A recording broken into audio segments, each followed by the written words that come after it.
ఏపీలో మరో కొత్త రాజకీయ పార్టీ పుట్టుకొచ్చింది. పేద వర్గాల ఐక్యత, అధిక జనులకు అధికారమే తమ లక్ష్యమంటూ ఓ మాజీ ఐఏఎస్ రాజకీయ పార్టీని స్థాపించారు. ఇంతకీ ఎవరా ఐఏఎస్, ఏంటా పార్టీ?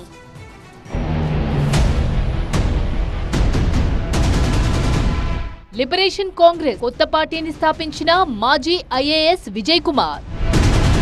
లిబరేషన్ కాంగ్రెస్ పీడితులుగా ఉన్న పేద, బడుగు, బలహీన వర్గాలను అధికారం వైపు నడిపించడమే తమ లక్ష్యమన్నారు రిటైర్డ్ ఐఏఎస్ విజయ్ కుమార్. పేద వర్గాలను బానిసత్వం నుంచి విముక్తి వైపు నడిపించేదే లిబరేషన్ కాంగ్రెస్ అన్నారు. పొంగలా పొంచి ఉండకుండా ఈ అధిక జనులను స్వతంత్రంగా స్వేచ్ఛగా బతకగలిగేటువంటి బానిసత్వం నుండి విముక్తి చేసి స్వేచ్ఛా తత్వం వైపు నడిపించేదే లిబరేషన్ కాంగ్రెస్.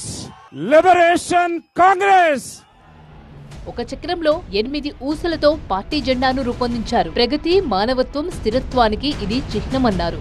ఒక పవిత్రతకు, ఒక స్థిరత్వానికి, ఒక స్ఫూర్తికి, ఒక విజ్ఞతకు, ఒక విశాల తత్వానికి, ఒక స్వాభిమానానికి, స్వగౌరవానికి ప్రతీక మనం ఎంచుకున్నటువంటి ఆ నీలి రంగు.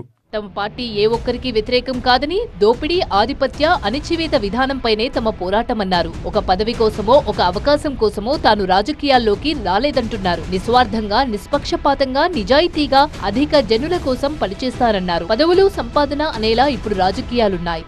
ఈ రాజకీయాలకు కొత్త భాష్యం చెప్తానంటున్నారాయన. రాజకీయ అణచివేతను తిప్పికొట్టి శక్తిని చాటుకునేలా ప్రతి ఒక్కరూ ఓటు వేయాలని పిలుపునిచ్చారు. పేదల కోసం, పేదల చేత, పేదల యొక్క ప్రభుత్వాన్ని ఏర్పాటు చేయాలన్న ఈ పార్టీ లక్ష్యమన్నారు విజయ్ కుమార్.